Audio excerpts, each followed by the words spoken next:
What's going on, too? How's everybody been doing? So today we are going to talk about teaming. I know quite a few of you guys have been asking me, what's it like teaming? How's the money teaming? So we are going to talk about it. So, regardless if you do teams at a mega carrier or an LTL carrier, you're going to make good money.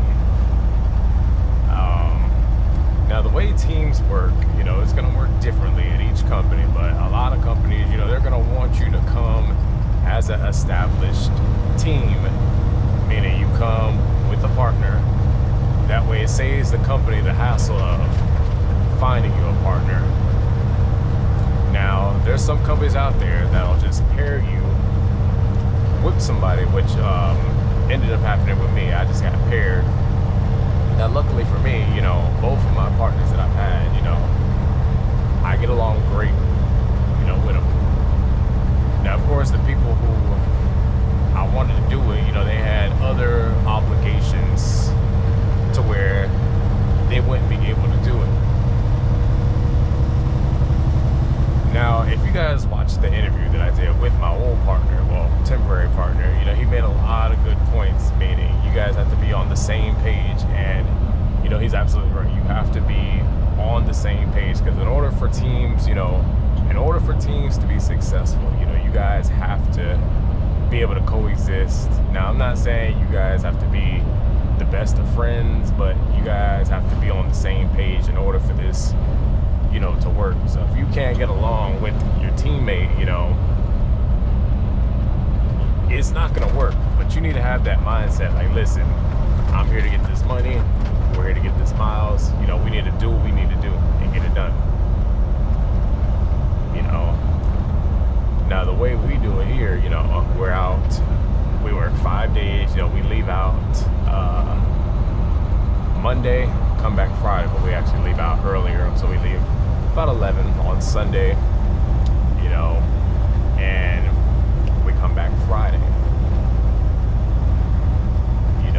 Now when you do teams, you might have a bid run, you might have a wild, you might run teams wild. Now if you're in the truckload world, I'm assuming y'all would just run wherever they need you guys to run, and I would assume you guys would just run East Coast, West Coast, back and forth. I could be wrong on that, but that's just my assumption if you're in the truckload world. That's how that would work. Now, granted, truckload, you're probably not going to make as much as a LTL team would, but, I've heard, you'll still make decent money. Now, let's talk about how the money works with teaming for the company that I'm at. So the way it works is our run is 5,640 miles a week.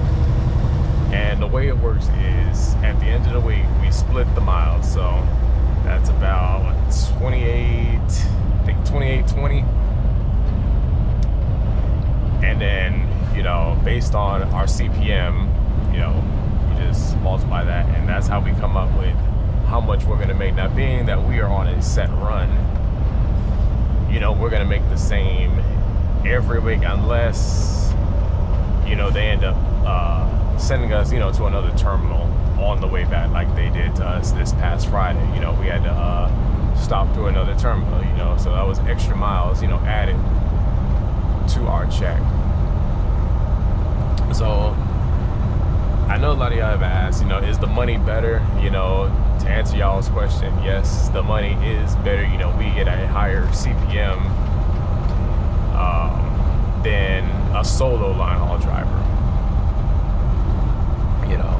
And that pretty much would work the same with any LTL carrier you go to. So even if you go to like Old Dominion, I would assume the CPM is going to be higher. If you go to Southeastern, I would assume the CPM would be higher for a team than it would be for a solo.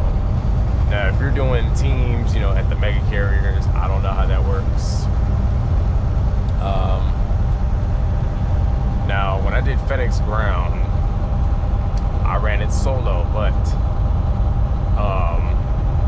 I did have the opportunity to run teams once, and at the time, I think it was like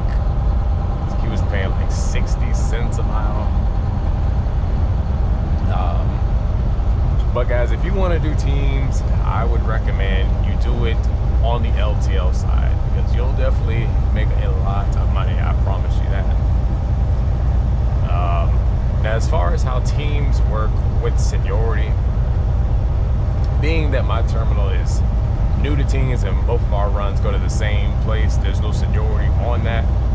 But I'm pretty sure, like, if they were to cut one, the other team would get cut before me, being that I have more seniority than both of them. Now, if you run out of a terminal, you know, that has a lot of teams, you know, the person with the most seniority out of all of them, you know, would get the biggest run.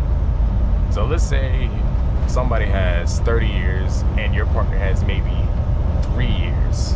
That 3-year person would still get that big run because his partner has the most seniority, you know, out of everybody.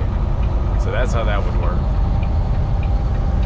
As far as like the home time with teams, you know, it's just gonna depend on the company you go to. But like I said, from where I'm at, you know, we have weekends off. And yeah, and I forgot to mention, guys, you know, teams, you know, it's not for everybody. You know, you have to be able to, you know, trust that person with your life. So I have to be able to trust my teammate, and I have to be able to trust that he'll get us from point A to point B safely, the same way he has to be able to trust me, you know. So it's more to teaming, guys, than just looking at the money. You know, you have to look at the big picture, you know. Assuming you get paired, you know, you're teaming with a total stranger. Now, of course, if you know the person, then it's a good scenario. But like I said, before you pick a partner, you need to make sure, you know, they're a safe driver, because you can be buddy-buddy with somebody and they be a horrible driver. So you need to look at all those different factors. But overall, guys, if you want to do teams, I recommend you do it on the LTL side of it. All right, y'all. As I always tell y'all, thank you to all my day one subscribers. Thank you to all my new subscribers. I appreciate all of you guys. As I always tell y'all,